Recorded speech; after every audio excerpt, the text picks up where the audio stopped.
Sekarang mari kita bahas operator campuran, atau dalam bahasa Inggrisnya adalah compound operator. Jadi, apa itu operator campuran? Operator campuran adalah operator yang menggabungkan operator aritmatika atau operator bitwise dengan operator penugasan. Nah, tapi kita di sini nggak ngebahas operator bitwise, kita hanya ngebahas operator aritmatika. Di video sebelumnya, aku udah ngebahas mengenai operator aritmatika. Operator aritmatika itu adalah tambah, kurang, kali, bagi, dan modulo. Nah, ini bisa kita campur dengan operator penugasan, yaitu ini simbolnya, sama dengan. Terus gimana cara kerjanya? Katakanlah ini ada baris 1, 2, 3, 4, 5. Aku geser ke kiri dikit. Nah, kemudian di sini kita deklarasikan variabel X bertipe integer dengan nilai 10 misalnya. Berarti di sini nilai X adalah 10. Kemudian di baris 2 kita pengen nilai X ini menjadi 15. Apa statement yang harus kita ketik di baris 2? Ya udah, tinggal kayak gini aja. X sama dengan 15. Kemudian di bawahnya lagi, ini kita bikin X menjadi 20. Berarti di baris 3 kita tinggal ketik aja program X sama dengan 20. Nah, tapi ada cara lain supaya tidak menuliskan dengan cara yang seperti ini.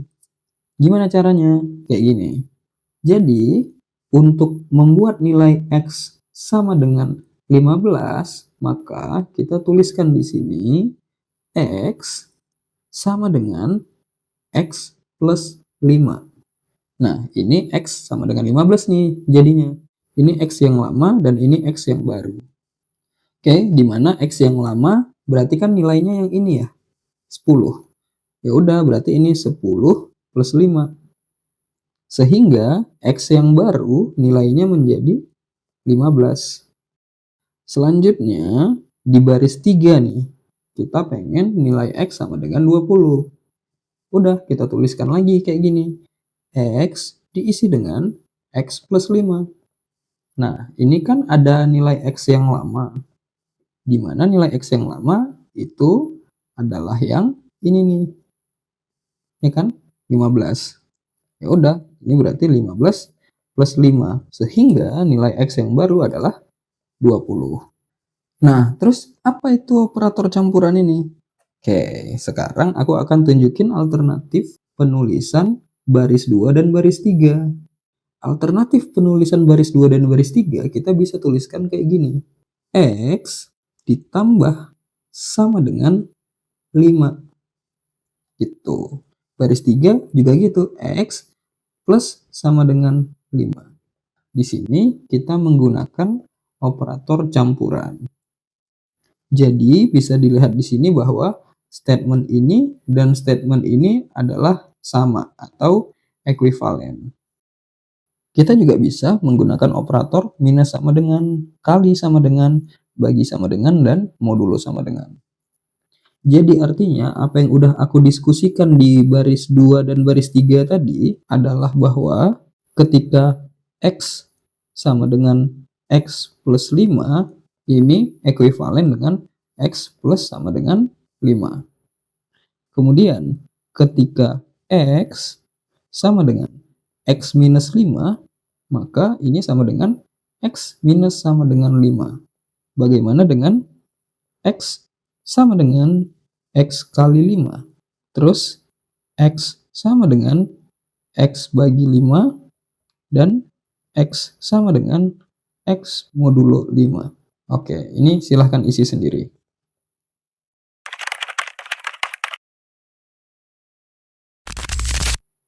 Oke, jadi kalau sebelumnya kita punya X plus sama dengan 1, ini kan ekuivalen dengan X diisi dengan X plus 1, gitu ya.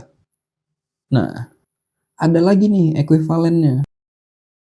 Jadi, ini sama dengan, maksudnya ekuivalen dengan ini, dan juga akan ekuivalen dengan ini, X plus plus.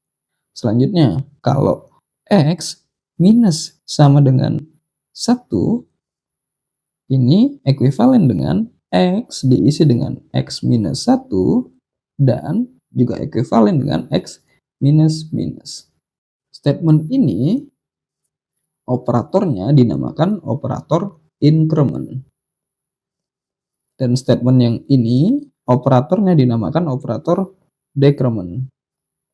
Jadi, semisal kita punya integer X sama dengan 3.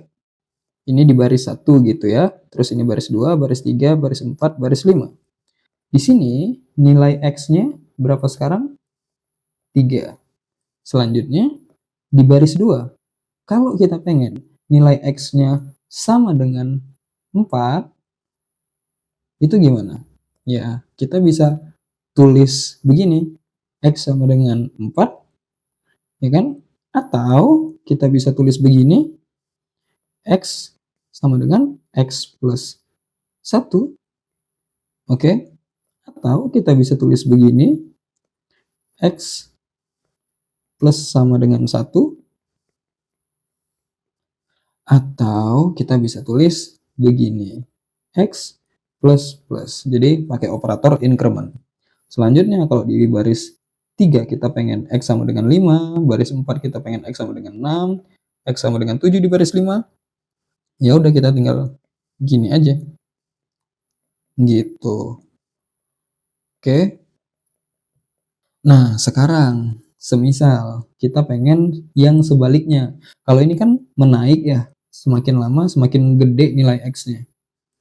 Oke. Nah, sekarang kita bikin semakin ke bawah semakin turun nilai X-nya. Jadi, let's say katakanlah di sini kita inisialisasi dengan nilai 10. Berarti di sini 10 nilai X-nya. Kemudian kita pengen ke 9, 8, 7, dan 6. Udah, ini mah tinggal X minus minus. Ini juga gitu, dan gitu. Nah, operator increment atau decrement ini akan sangat berguna kalau kita menggunakan repetisi for ataupun repetisi while ataupun repetisi do while.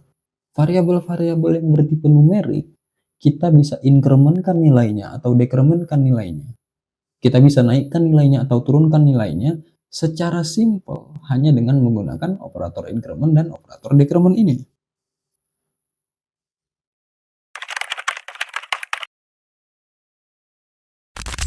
Sintaks repetisi for itu kayak gini. Jadi ada kata kunci for di sini, kemudian ada buka kurung, dan dilanjutkan dengan statement awal. Harus perhatikan ada tanda titik koma di sini. Selanjutnya kondisi, kemudian perhatikan ada tanda titik koma juga, dan selanjutnya ada statement pembaruan, dan ditutup kurung.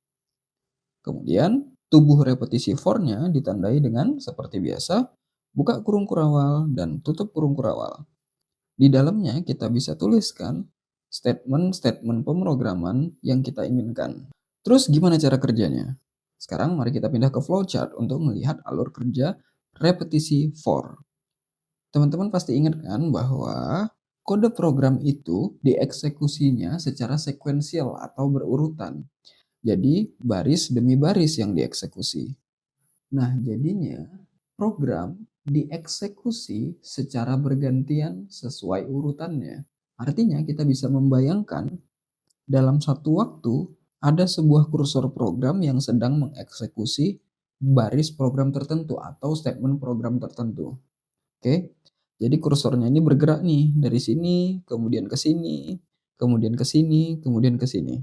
Oke, itu yang dinamakan pengeksekusian secara sekuensial atau secara berurutan. Ketika kursor program sudah sampai di sini, artinya mengeksekusi for, maka alurnya kayak gini cara kerjanya. Yang pertama dicek adalah ini, inisialisasi atau deklarasi variabel uji. Ini adalah statement awal. Oke, yang mana itu statement awal? Yang ini. Selanjutnya, oh sebentar. Di sini aku tekankan opsional ya. Nanti aku jelasin apa itu maksudnya opsional. Oke, selanjutnya di sini ada kondisi. Ini nih, statement kondisinya.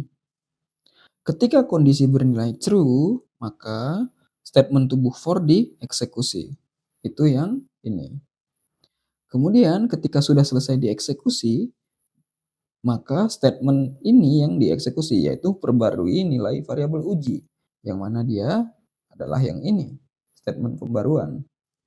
Nah, statement pembaruan ini kita bisa menggunakan operator campuran atau operator increment dan decrement. Oke, jadi kita bisa bikin misalkan X plus sama dengan 1 kalau mau pembaharuan nilainya adalah 1. Atau X plus plus. Tuh. Atau kita bisa menggunakan X minus sama dengan 1 kalau kita pengen menurunkan nilainya, membaharui nilainya dikurangi dengan 1. Atau X minus minus, bisa pakai salah satu dari sini atau ini. Oke, kemudian nanti akan balik ke sini lagi dan ngecek kondisinya lagi.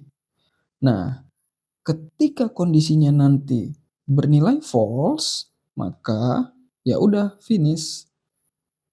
Yang dieksekusi selanjutnya adalah baris program di bawah ini, di bawah tubuh for gitu. Oke, sekarang mari kita lihat contoh. Nah, jadi di sini ada contoh nih. Ingat ya, di sini kan ada statement awal, kemudian di sini ada kondisi. Dan di sini ada statement pembaruan. Katakanlah sekarang kursor program ada di sini. Maka yang dieksekusi selanjutnya adalah statement awal. Katakanlah statement awalnya adalah ini. Integer i sama dengan 1. Jadi berapa nilai i sekarang? Adalah 1. Oke. Jadi kita tulis dulu di sini i sama dengan 1.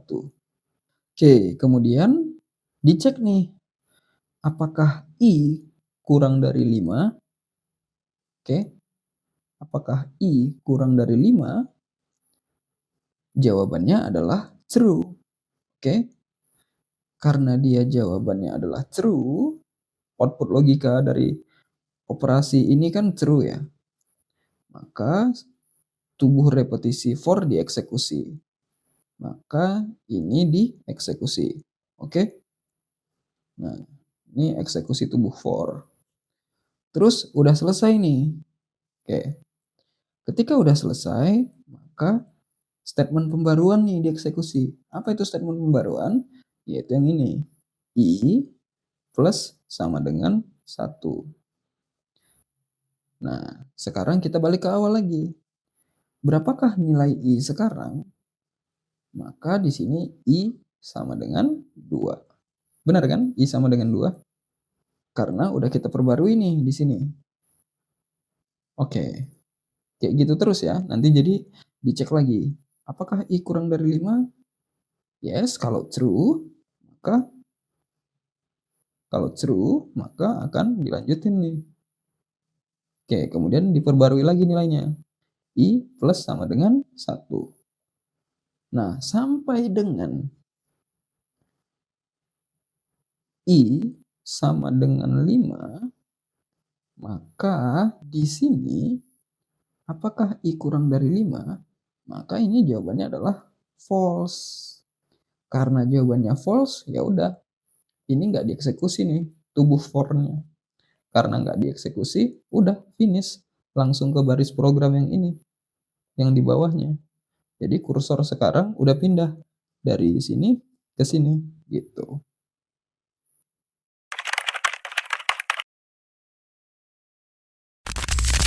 Oke, sekarang mari kita demonstrasikan cara kerja struktur dari repetisi for ini. Di video-video sebelumnya kita udah demonstrasikan behavior dari simulator Uno Arduino Sim ini dengan cara kita menginputkan 1 sampai 8 karakter di serial monitor sehingga itu akan korespon dengan berapa LED yang nyala. Oke. Nah, di sini kita pakainya struktur for. Kalau sebelumnya pakainya struktur if, sekarang kita pakai struktur for untuk menyalakan berapa jumlah LED yang nyala berdasarkan karakter yang kita masukkan di serial monitor. Sekarang mari kita lihat programnya. Nah, jadi aku pakai struktur for untuk mematikan LED di baris program yang ini, baris 12. di fungsi matikan semua LED. Kemudian aku juga pakai struktur for di dalam fungsi nyalakan LED sesuai input. Tapi mari kita lihat dulu di void setup aja. Jadi aku menugaskan pin-pin LED ini untuk menjadi output dengan fungsi pin mode itu pakai struktur repetisi for. Oke. Nah, di sini bisa dilihat bahwa struktur repetisi for ini deklarasi variabel ujinya aku bikin di baris 32. Jadi, ini variabel ujinya, yaitu variabel i. Oke. Nah, aku bikinnya di luar sintaks dari for. Oke. Nah, kemudian statement kondisinya itu apakah i kurang dari atau sama dengan 8. Ingat, kita pakai di sini adalah operator relasional. Kemudian, statement pembaruannya aku menggunakan statement increment, yaitu i++. Oke, i++ ini boleh aja kita ganti jadi i plus sama dengan 1 atau i sama dengan i plus 1 gitu. Ini boleh kayak gini. Tapi kita gunakan operator increment aja. Nah, sekarang mari kita lihat behavior program ini. Kemudian kita buka serial monitor, dan mari kita amati bagaimana program ini bekerja. Nah, di sini biasa ada masukkan input 1-8, sama seperti di video sebelumnya, di struktur kendali. Ini kita masukkan aja angka 5. Nah, kalau kita enter nanti di sini akan ada 5 LED yang nyala. Oke, nah di sini ada 5 LED yang nyala. Kemudian, kalau kita masukkan karakter kurang dari 1 atau lebih dari 8, maka nanti akan ada pesan error yang keluar di sini. Misalnya kita masukkan 0, gitu ya. Nah, di sini ada input error. Kalau kita masukkan 9, di sini juga ada input error nanti. Oke, ini udah 2 kali ya input errornya. Tuh. Sekarang, mari kita masukkan lagi misalkan angka 3, maka akan ada 3 LED yang nyala. Nah, dilihat dari behavior programnya bahwa di sini, di program ini, itu sama aja nih dengan penggunaan struktur kendali. Oke, nah, tapi mari sekarang kita bahas programnya. Maksudku, dari sini kita bisa tahu kan, oh ternyata tidak hanya pakai struktur kendali, bisa menghasilkan behavior program yang sama ketika kita menggunakan struktur kendali. Sekarang mari kita cek ke sini, bagian pemrogramannya. Di sini untuk mematikan semua LED, aku menggunakan for, tapi di sini aku pakai nih integer i sama dengan 1, itu deklarasi dan inisialisasinya di luar. Nah, untuk penggunaan for-nya, sintaks for-nya, di sini ada deklarasi kan harusnya. Deklarasi dan inisialisasi bisa di sini gitu. Tapi di sini aku nggak pakai itu. Aku bikin di luar nih, i-nya di luar. Kemudian variabel kondisinya, statement kondisinya itu pakai ini i kurang dari sama dengan 8 karena kita punya 8 LED gitu ya. Nah, selanjutnya variabel statement pembaruannya pakai operator increment. Jadi ini statement variabel i diincrementkan 1 setiap kali statement tubuh for dieksekusi. Oke, kemudian di sini tubuh for-nya cuman ya udah digital write low. Tapi pertanyaannya, kenapa ini i plus 1 gitu? Sederhananya karena i di sini diinisialisasi dengan 1, oke? Kemudian diakhiri dengan 8. Berarti ada 1, 2, 3, 4, 5, 6, 7, 8 nih nilai i-nya setiap kali for berulang. Oke?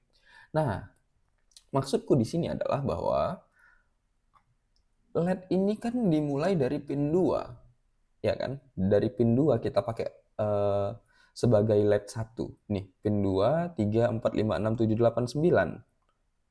Oke, nah jadi karena I-nya itu dari 1 sampai 8, sementara LED-nya 2 sampai 9, maka kita perlu membuat fungsi digital write ini harus I plus 1, sehingga ketika LED 1 itu kan pinnya pin 2, tapi nilai I-nya 1, maka 1 ini perlu kita tambahin 1 supaya jadi 2, sehingga pinnya jadi bertepatan nih. Kalau kita nggak pakai I plus 1, nanti jadi pin 1 nih yang akan nilainya low gitu. Oke? Oke, hopefully itu clear ya. Ini untuk mematikan semua LED. Jadi ya udah kayak gini struktur for-nya, di dalamnya kita mengulang digital write LED yang pertama, LED yang kedua sampai dengan LED yang ke-8 semuanya bernilai low. Kemudian untuk yang nyalakan LED sesuai input. Nah, sebelumnya kan ini ya kita pakai if. Nah, di sini if yang aku pakai cuman untuk mengecek apakah apakah karakter yang kita masukkan itu kurang dari 1 atau lebih dari 8. Kayak yang aku bilang tadi, kalau kita masukkan 9 di sini, maka akan ada pesan error. Di mana pesan errornya, wait, ini kok nggak bisa ya? 9. Oh, wait, ada kesalahan. Coba kita restart, kemudian kita run, dan buka lagi serial monitornya. Oke, kalau kita masukin 9 di sini, maka akan ada pesan error. Nah, jadi di sini pada baris 21 sampai dengan 24 ini adalah bagian program yang akan menguji apakah karakter yang kita masukkan sesuai dengan range yang diinginkan. Kalau enggak, ya udah tampilkan input error, habis itu return. Kalau return, ya udah berarti kan fungsinya selesai dijalankan. Ini sama kayak statement break dalam struktur kendali if.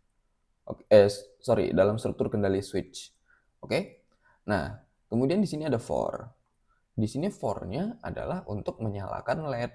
Seperti tadi, bedanya ini inisialisasi I-nya itu di dalam struktur for. Kalau sebelumnya inisialisasi I-nya itu di luar struktur for. Deklarasi dan inisialisasinya di luar struktur for. Sementara ini di dalam struktur for.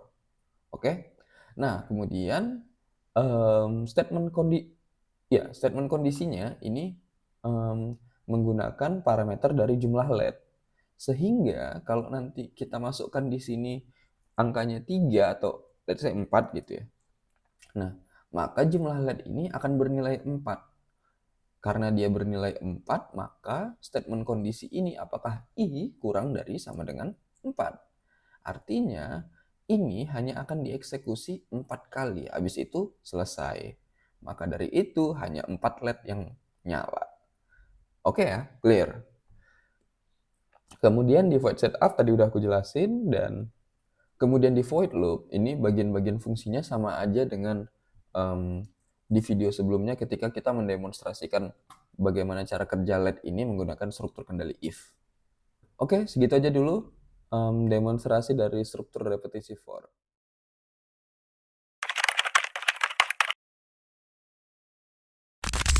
Tadi kan kita udah ngelihat ini ya, flowchart ini. Nah, sekarang kita bikin nih di sini statement tubuh for, ada beberapa statement.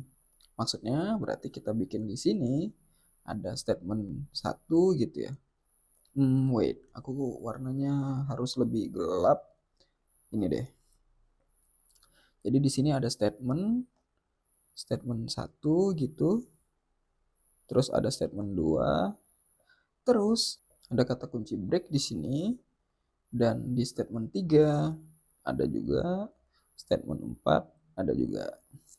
Berarti ini bukan statement 3, 4, ini statement 4, 5 deh. Oke, ini statement 3-nya. Nah, jadi kalau ada kata kunci break, maka kursor program yang tadinya sedang mengeksekusi, berarti kan kursor programnya ada di sini. Kemudian dia jalan ke bawah ke sini.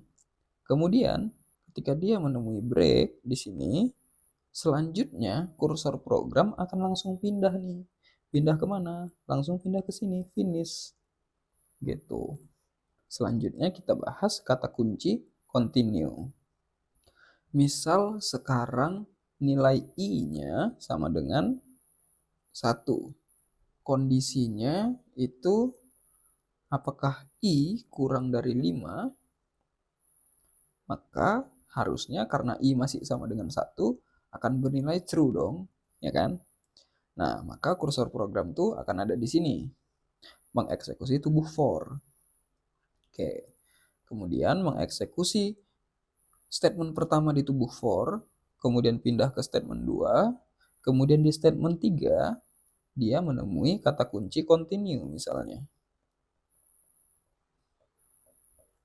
Nah, continue ini mengindikasikan supaya kursor berpindah ke iterasi selanjutnya.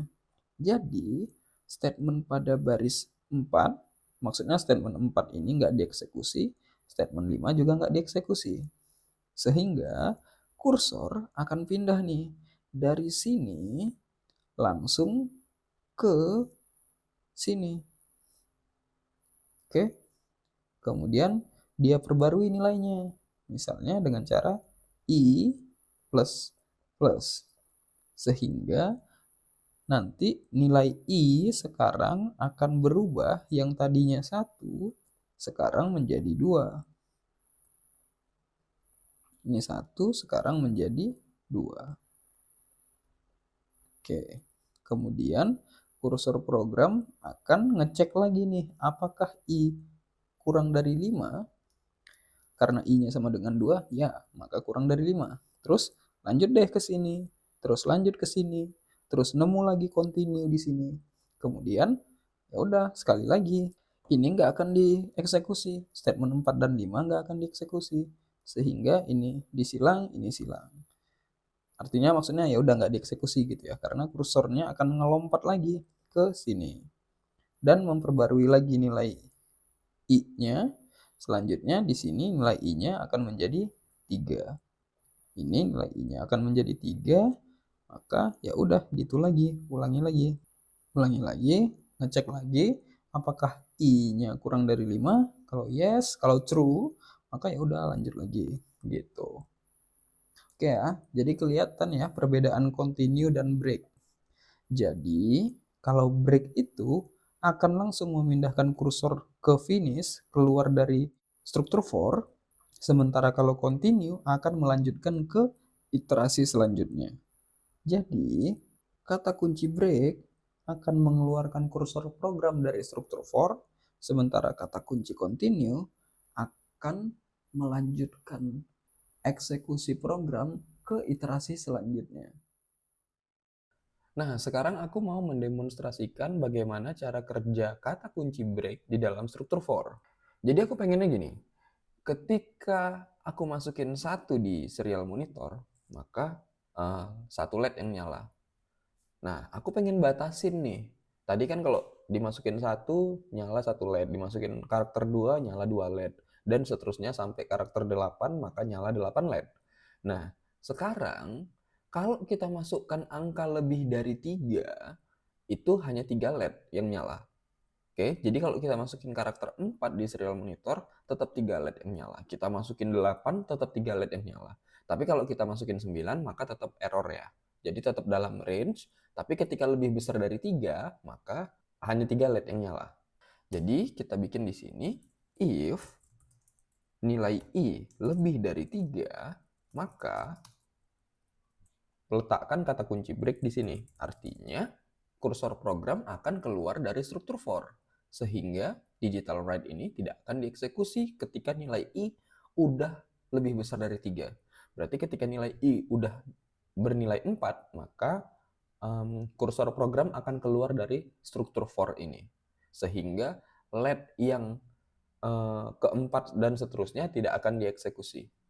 LED keempat itu yang mana? LED keempat itu adalah LED yang terkoneksi dengan pin 5. LED yang ketiga itu LED yang terkoneksi dengan pin 4. Sesuai dengan ini ya. Oke, sekarang kita copy aja programnya, kita paste di simulator, kemudian kita run. Nah, sekarang kita lihat. Kita masukin karakter 1, maka 1 LED yang nyala. Kita masukin karakter 2, maka 2 LED yang nyala. Kita masukin karakter 3, maka 3 LED yang nyala. Tapi kalau kita masukin karakter 4, hanya 3 LED yang nyala. Begitu juga karakter 5, hanya 3 LED yang nyala. Oke, kalau kita masukin karakter 7, tetap 3 LED yang nyala. Kita masukin karakter 8, tetap 3 LED yang nyala. Nah, tapi kalau kita masukin karakter 9, tetap error. Jadi itu udah menggambarkan lah ya kata kunci break. Nah, tapi gimana kalau kita ganti nih? Jadi 5. If I lebih besar sama dengan 5. Berapa LED yang nyala? Nah, silahkan coba sendiri. Sekarang aku mau mendemonstrasikan kata kunci continue.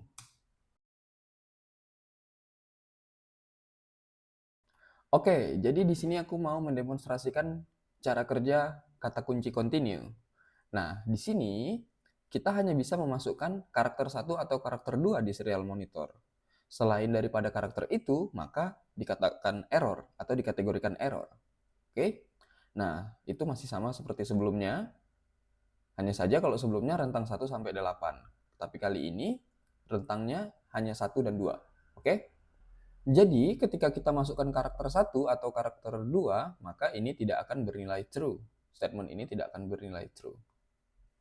Oke? Selanjutnya, di baris 25 sampai dengan baris 30, di sini ada repetisi for, di mana di dalam repetisi for kita menguji jika nilai i atau nilai iterasi ini kita modulo dengan 2, jumlahnya tidak sama dengan, hasilnya tidak sama dengan jumlah LED dimodulo dengan 2. Nah, sekarang kita lihat dulu nih. Jumlah LED ini hanya ada kemungkinan 1 dan 2. Oke, kalau dimodulo dengan 2, maka kemungkinan nilainya hanya ada 0 dan 1. Oke, 0 atau 1. Kemudian di sini ada tidak sama dengan. Ya. Nah, kemudian di sini nilai I itu berarti dari 1 sampai 8 nih di dalam repetisi for ini. Kalau kita modulo dengan 2, maka nilainya hanyalah 0 atau 1. Oke? 0 atau 1. Kemudian kita uji dengan tidak sama dengan.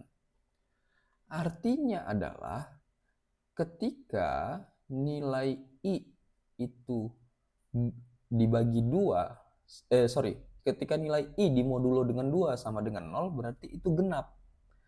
Kalau I dimodulo 2, hasilnya adalah 1, berarti nilai I-nya adalah ganjil. Nah, kemudian ini juga gitu. Jumlah LED. Jumlah LED kan tadi 1 atau 2. 1 berarti ganjil, 2 berarti genap. Nah, jadi statement pada baris 26 mengatakan bahwa jika nilai I sekarang apakah genap atau ganjil. Nah, kemudian kita uji, sama nggak dengan nilai jumlah LED, genap atau ganjil. Jadi, program pada baris 25-30 ini akan menyalakan LED ganjil ketika kita masukkan karakter 1 dan akan menyalakan LED genap ketika kita masukkan karakter 2. LED ganjil itu adalah LED 1, 3, 5, dan 7. LED genap itu adalah LED 2, 4, 6, dan 8. Di sini LED ganjil aku bikin warna merah dan LED genap aku bikin warna biru. Nah, jadi kita bisa copy aja ini, kemudian kita paste di sini, accept, dan kemudian kita run. Kita tes dulu nih, kalau selain karakter 1 dan 2, apakah error atau enggak. Kalau 0, error ya. Kalau 3, error juga. Sekarang mari kita masukkan karakter 1.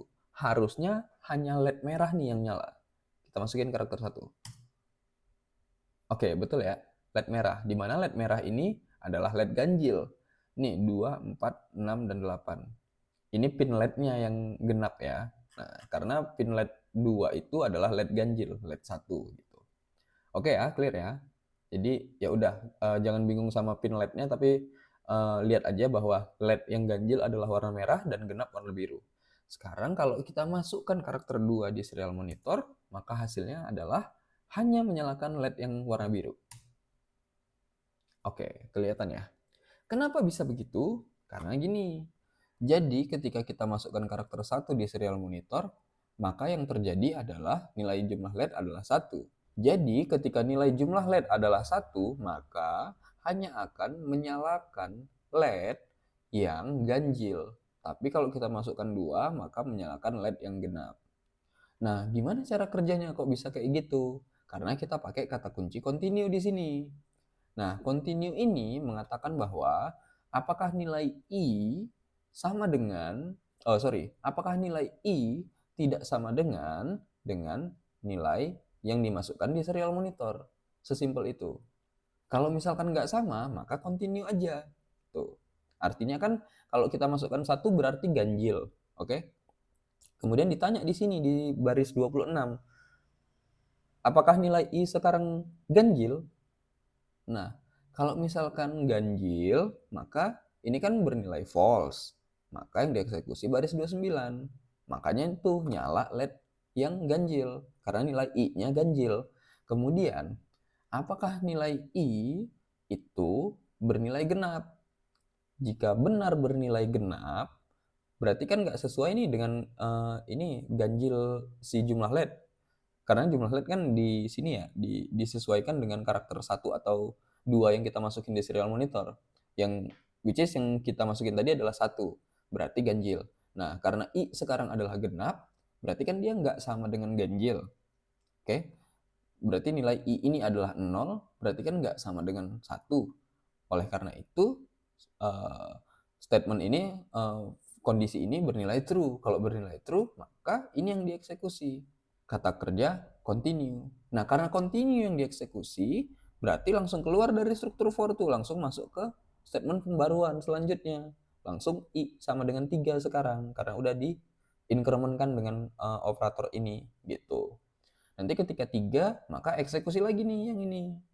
Terus nanti begitu nilai I sama dengan 4, ini yang dieksekusi. Nilai I sama dengan 5, ini lagi dieksekusi. Nilai I sama dengan 6, ini lagi yang dieksekusi, gitu. Kalau kita masukin 2 di serial monitor, maka kebalikannya. Kalau I sama dengan 1, maka ini yang dieksekusi. Kalau I sama dengan 2, ini yang dieksekusi. Gitu kira-kira. Oke? Nah, ini mungkin kalian perlu lihat lagi lebih detail gimana cara kerjanya. So, segitu aja dulu ya video kali ini. Sampai jumpa di video berikutnya. Thank you.